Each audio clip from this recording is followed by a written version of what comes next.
Mais ces pratiques racistes, effectivement, au sein des institutions internationales, peut-être un mot également là-dessus. Oui, ça existe. Il y a souvent une difficulté dans ces institutions internationales parce que on ne sait pas dans quel pays le droit du travail doit s'appliquer. Parce que le droit du travail en Belgique, c'est pas le droit du travail au Niger, c'est pas le droit du travail au Cameroun. Et quand vous avez ce type d'organisation et que vous avez rencontré avec eux, il faut au moment où on, on signe son contrat, faire attention à tous ces petits détails-là. C'est très important. Et si on n'a pas encore fait ça, vaut mieux consulter des gens qui l'ont déjà fait. Moi, je ne connais pas ce Camerounais-là. S'il m'avait consulté, je lui aurais dit à peu près ce qu'il faut faire pour faire attention. Surtout qu'il était en Belgique et que le droit du travail est très strict en Belgique. C'est-à-dire que s'il y a bien une chose avec laquelle on ne blague pas en Belgique, c'est le droit de travail. Mm. Non, en Belgique, vous ne reversez pas le salaire de quelqu'un. 2 semaines après, c'est un syndicat qui vous tombe dessus. Parce qu'on va du principe qu'il y a dès que vous ne versez pas le salaire de quelqu'un, il ne paye pas son loyer ou il ne paye pas les traites de sa maison, il ne paye pas les traites de sa voiture de neuve, et puis après, tout le système, ça devient un risque systémique. Donc, ça ne semble pas. Donc, il faut voir comment le contrat a été ficelé et de le droit du travail de quel pays, ça dépend. C'est toujours des choses qu'on parvient à acquérir par expérience. Ce qui est sûr, c'est qu'il y a beaucoup je ne vais pas vous raconter un incident que j'ai eu. Et j'ai failli en passer au moins avec un PCA avec qui j'étais en déplacement dans un pays africain et il me dit, écoute, c'est moi le chef, mais il est blanc. Il est PCA de la société, mais moi, c'est moi qui coordonne le projet. J'étais avec lui et j'étais aussi avec M. Gambard, qui était contrôleur du ministre des Finances de la Belgique. Donc, il me dit, écoute, il ne faut pas te mettre devant, parce que tu sais, les Noirs, ils ont peur des Blancs. Il faut que je me mette devant. Parce que si tu te mets devant, ils n'auront pas peur. Il me l'a dit carrément. Bon, comme j'ai le sang un peu chaud, il a failli prendre un direct dans la mâchoire. Et ça s'est gâté. Bon, on ne l'a plus jamais revu parce que quand on est revenu ici, il a été viré. Donc, c'est pour vous dire que si vous n'avez pas beaucoup de tempérament, si vous n'avez pas de trempe, Mm. quand vous êtes dans ces milieux-là, on essaie de vous passer pour le petit noir de service. Mm. Ouais, vous travaillez, mais ne le ramenez pas beaucoup. Vous Oui. ne venez pas, oui, c'est vous qui travaillez, mais d'accord, vous êtes là parce que. Et d'ailleurs, quand vous vous retrouvez dans ce genre d'institution, c'est qu'on n'a pas trouvé quelqu'un qui a votre compétence, sinon vous n'êtes pas là. Ouais. Mm. Et comme dans certains domaines, c'est parfois très pointu, et on est obligé de prendre la compétence, même si elle est africaine. Donc il y a beaucoup de discrimination, c'est pas seulement dans les institutions internationales. Il y a cette discrimination. Je me souviens, c'est un analyste algérien, je pense très bien, qui disait que on a caché la discrimination en Europe par ce qu'on a appelé l'islamophobie, pour ne pas dire la discrimination contre les personnes, les Africains d'origine maghrébine. On a Oui. créé un mot spécial, islamophobie. On a créé chez les Noirs ce qu'on a appelé le, le c'est-à-dire quand vous essayez de vous plaindre de discrimination et que vous êtes noir, on va dire que vous êtes victimaire. C'est parce que vous avez entendu ça. Et vous trouvez beaucoup de personnes d'origine africaine, jeunes, qui disent ah, moi, je ne veux pas être un victimaire. Ça veut dire qu'en fait, tu es victime de discrimination et comme tu t'en plains, on dit que tu es victimaire. Je n'invente pas, tous ces mots sont connus. Mm. Alors, c'est la raison pour laquelle moi, je suis afrocentriste, parce que moi, je pense qu'il faut construire chez nous. Et il ne faut pas aller dans ces pays pour aller dire, écoutez, je suis victime de discrimination. La discrimination, elle est là. Elle est liée à notre passé. Elle est liée à l'histoire. Oui, parce que si vous grattez en plus dans l'histoire, vous allez apprendre beaucoup de choses. Mais bon, sachez qu'il y a un fondement dans la discrimination. C'est-à-dire que c'est le besoin, je dis souvent que ce qui crée le racisme, c'est le complexe de supériorité quand il est bafoué. C'est-à-dire que tant que vous avez en face de vous quelqu'un qui, un occidental, dont il est persuadé qu'il est supérieur à vous, il est Oui, arrogant. On va y revenir sur les propos du président de la France. oui, Alors, dès qu'il sent que vous êtes comparable, que vous êtes mieux que lui, il devient, il devient, allez, il va mettre en place tous des mécanismes pour te rabaisser. Et en général, c'est ça qui est souvent difficile à détecter, c'est que le racisme apparaît plus vous avez du talent. C'est-à-dire quand vous êtes un sans-papier, vous êtes noir sans-papier dans les rues, vous ne voyez pas beaucoup ça. Vous voyez plutôt des gens qui vous ramènent un peu de soupe chaude parce que maintenant il fait moins 4 degrés dehors. Donc vous allez facilement voir des gens très gentils qui vont vous ramener de la soupe chaude. Mais à partir du moment où vous commencez à dire bah, je suis ingénieur, je suis médecin, là ça gêne un peu. Non, là vous n'êtes pas à votre place. Donc en effet ça existe dans la société en général. Ça existe encore, contrairement à ce que vous pensez, ça existe encore pire plus vous essayez de monter dans la société. On appelle ça en France le plafond de verre. C'est la majorité des gens qui ont travaillé, on appelle ça le plafond de verre. Bon, c'est peut-être un moyen de défense. C'est un peu comme après la Deuxième Guerre mondiale, quand il fallait que les soldats défilent sur les Champs-Élysées, le général de Gaulle a estimé qu'on devait enlever les tenues militaires aux Noirs pour que des gens qui étaient juste blancs et qui n'avaient pas été les portent.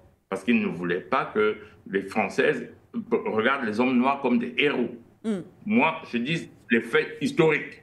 C'est ça qui est écrit dans la littérature. Voilà les faits.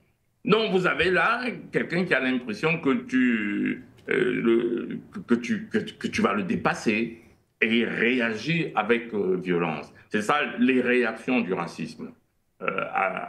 Bon, bref, pour qu'il n'y ait pas de racisme, il faut être chez soi, construire le chez soi. Tant que nous n'allons pas construire le chez nous, nous allons être victimes du racisme. Malheureusement, nous sommes parfois, et on reviendra dessus, on prend parfois les Africains et c'est eux qui vont décider qui est historien chez nous, qui est intellectuel, qui est journaliste. Vous avez entendu, on va revenir sur le sujet, le chef d'État français a tout dit, à fait. nous avons choisi des historiens pour regarder l'histoire en face. Oui. Attendez, il choisit des historiens pour regarder notre histoire? Lui, président de la France, choisit des historiens pour regarder notre histoire. Et il ne nous demande pas. Ça, c'est ce qu'on appelle le remake des décolonisations.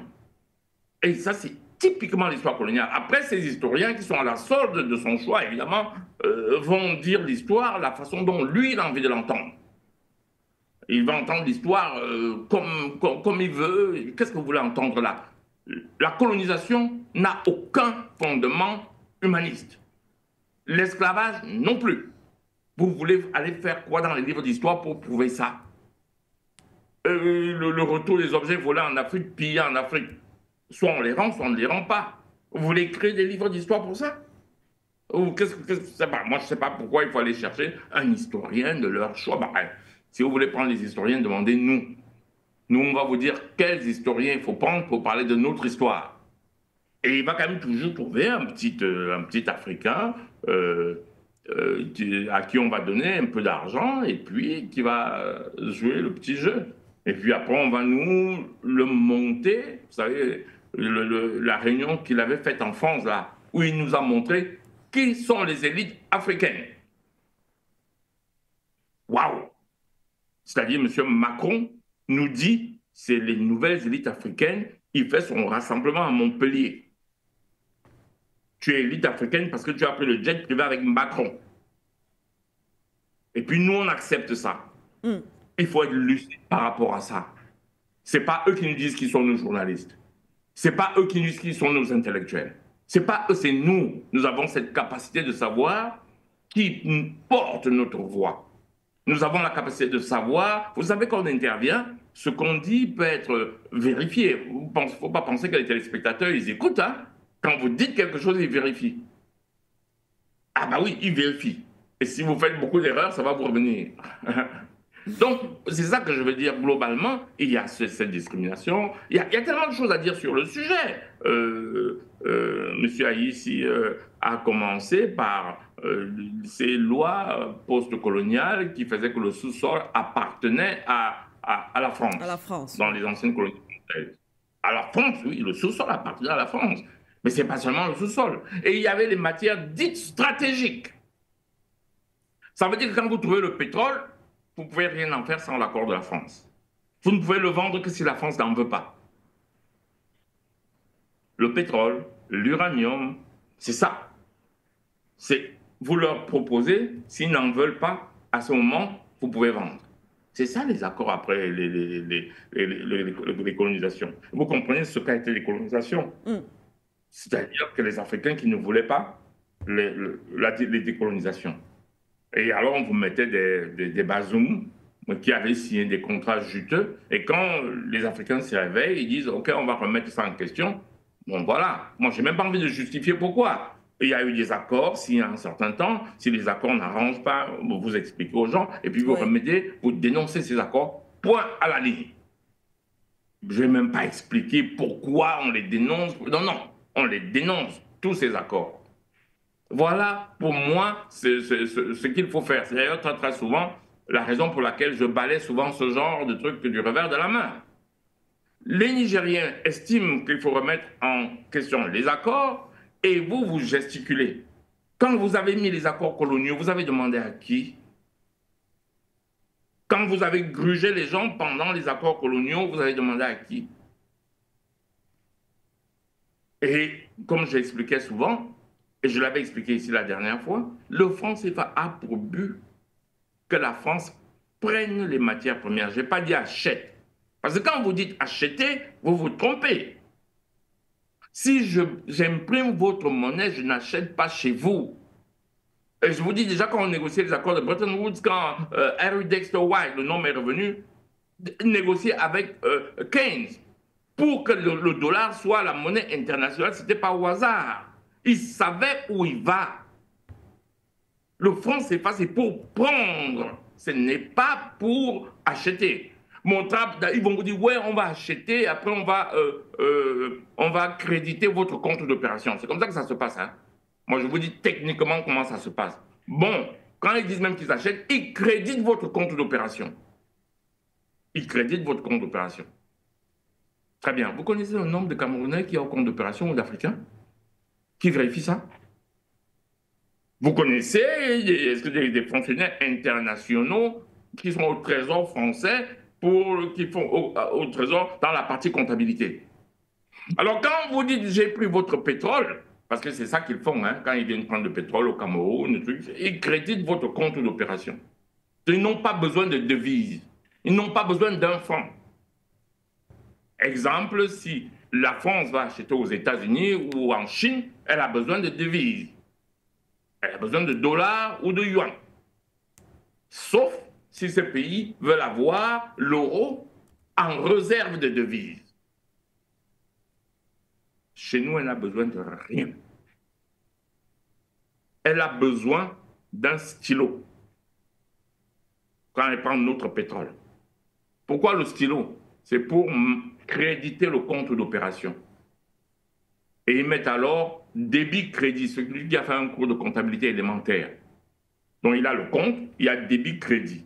Le débit et le crédit. Tu me dois tant, je te dois tant. Vous vous rendez compte? Dernièrement, M. Gave, qui est un économiste français très très populaire, il a parlé de la diplomatie française il y a 2 jours, hein, sur ses médias. Il a dit qu'il n'a jamais vu quelque chose d'aussi idiot.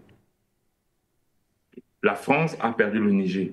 Vous avez parlé des centrales pour l'électricité, mais c'est toute l'industrie nucléaire française qui est en jeu là. Toute l'industrie nucléaire française, parce qu'il n'y a pas que la production de l'électricité, c'est toute cette industrie. Et M. Gave dit, on avait la matière première gratuitement. Avec la politique de Macron, c'est foutu. Je sors par là parce que je sais que c'est un sujet d'entame, mais on peut y rester tellement longtemps si on veut vraiment rentrer dans les détails que forcément, quand vous me lancez dedans, il faut me donner aussi la pédale de frein pour que je puisse freiner au moment où vous le souhaitez. Merci à vous, M. Atangana.